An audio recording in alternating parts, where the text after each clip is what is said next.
guys, welcome back to my channel. If you're new here, welcome. My name is Anna and today's video is going to be kind of a little different. I have been meaning to film this video for literally 6 months and here we are. But I'm finally sitting down and filming this video. You know by the title of this video, I'm talking about my experience of getting my wisdom teeth pulled. I'm making this video because this is the video that I wanted when I got my wisdom teeth pulled. I feel like all of the videos out there on wisdom teeth and getting your wisdom teeth pulled are two things. One, just like super dramatic and telling like how whatever terrible it was. Or they're just like the really funny drugged videos of people like having completely lost their mind. So I'm here to shed a little light on the experience, and of course the sun is going to be really weird with my lighting right now. Okay, let's try this for a second. I overall had a really good experience getting my wisdom teeth out, and I also feel like though I had a very different experience than a lot of people have. So my whole experience with getting my wisdom teeth pulled looked different than I expected it to look as far as like growing up. And then when it finally came time that it was like, you need to get your wisdom teeth pulled, I was 18 and I ended up finding a really amazing doctor through a friend. And I largely found it because I was born with a severe breathing condition that made it difficult for me to breathe while laying down flat. And that had always kind of been an issue for me when it came to like dental and orthodontist sort of situations. And another really big fear of mine was being put under. I did not want to be put to sleep for two reasons. One, just because of my breathing. I have never been put under anesthesia and I didn't really want to experiment with that because there were concerns of me having issues with it because of the breathing condition that I have.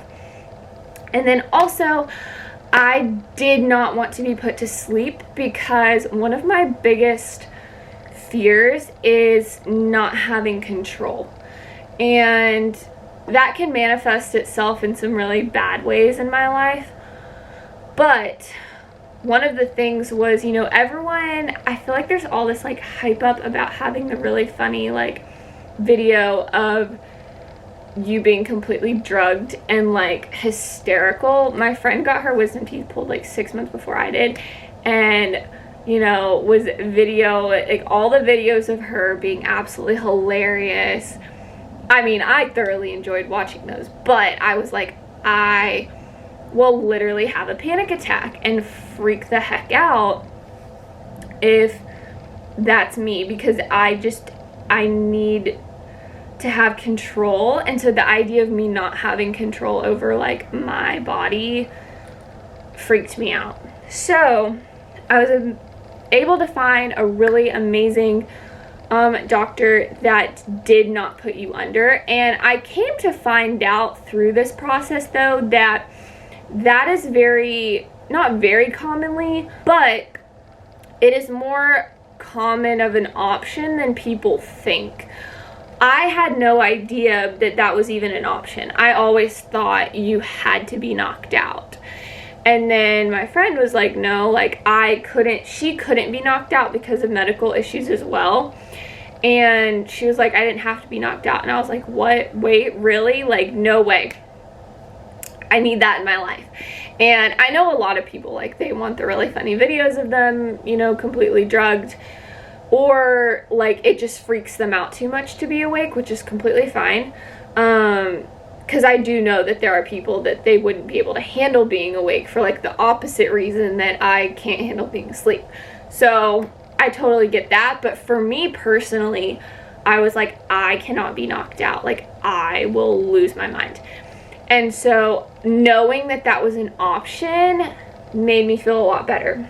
So basically my experience of surgery being awake was I got there, they did some like topical numbing, and then once that set in, they injected numbing medicine like all in my mouth, which I could feel.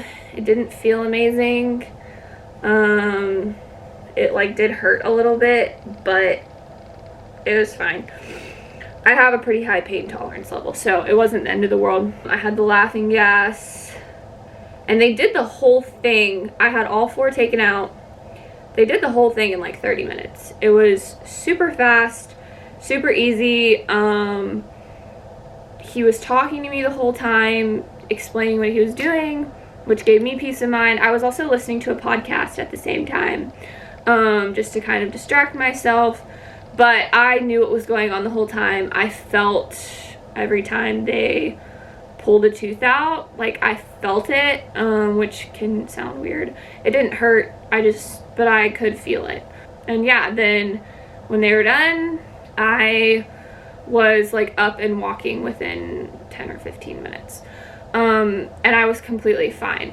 Like, I have like full memory, I was fully functioning, I was, you know, talking as much as I could, obviously, and you have 4 giant holes in your mouth. But I was completely fine. I came home, I picked up my like toddler sister, I walked up the stairs, like I was completely fine. So talking about recovery, this was something I didn't know. Like, you bleed for a really long time afterwards. I bled for like 12 hours afterwards, which I was not expecting. I was never in super severe pain, and I just took ibuprofen and Tylenol, like alternating. It was just that, and that was fine. I didn't deal with a lot of like pain afterwards too, because I feel like this is just like my thought process behind it, but I feel like the fact that you're awake, I feel like it makes them like more gentle. That just might be my like idea, but like I don't know, maybe. But overall, my recovery process was so easy. I was completely back to normal, like completely back to normal, with the exception of what foods I could eat, I think 5 days after. Second day was like the worst, I would say, as far as like pain and swelling. By the third day though, I was like functioning. I could talk fine. I was like up and out of bed and whatever. I did ice the entire first 48 hours. I always had ice on, unless I was eating. The main thing with my recovery that was not what I expected and hard was I didn't realize how much you can't eat and how long that takes. Like, I couldn't eat normal food for like 10 days.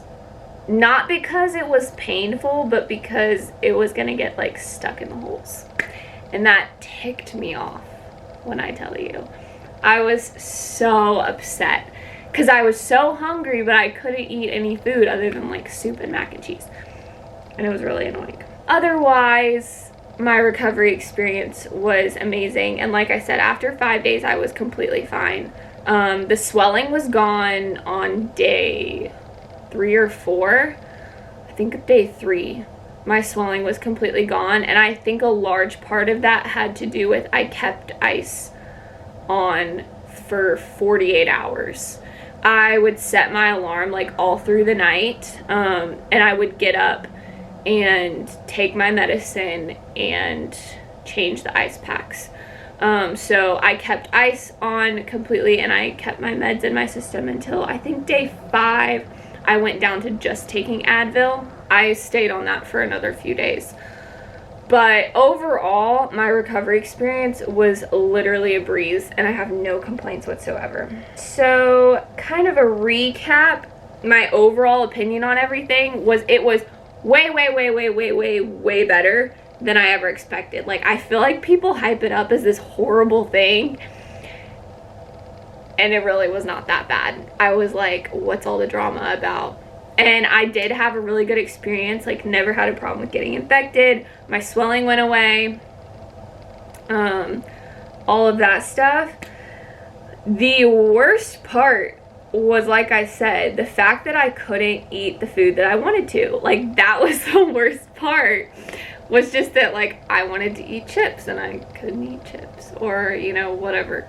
That was the worst part. I think it was like the third day I tore up like Chick-fil-A nuggets into teeny tiny pieces and ate them because I wanted them so bad. But yeah, that was literally the worst part, was just that I couldn't eat the food that I wanted to eat. So a couple things that I just like want to pass along is, don't be afraid to ask questions, because that was the biggest thing for me. If I hadn't asked, like, can I not be knocked out? Is there a way to not be knocked out? You know, whatever. If I hadn't asked that, then they probably wouldn't have offered that. Ask questions. My fear of not being in control and being asleep the whole time, I think that's actually a pretty common thing as I've talked to people about it. And so, like, seriously, don't be afraid to ask questions. Don't be afraid to, like, advocate for yourself. And I was very much like, I will have a panic attack if you try to knock me out. Like, it's not gonna happen, because that freaks me out. And they were like, okay, well, like, then this will be better. And it was so good. Another thing I want to pass along is, just don't be scared. The internet hypes it up as this huge, dramatic, big deal thing. And I know some people do have bad experiences, but again, I feel like that's a lack of asking questions. And also a lack of following recovery directions. But it really is not that bad. It is not as bad as the internet likes to hype it up as.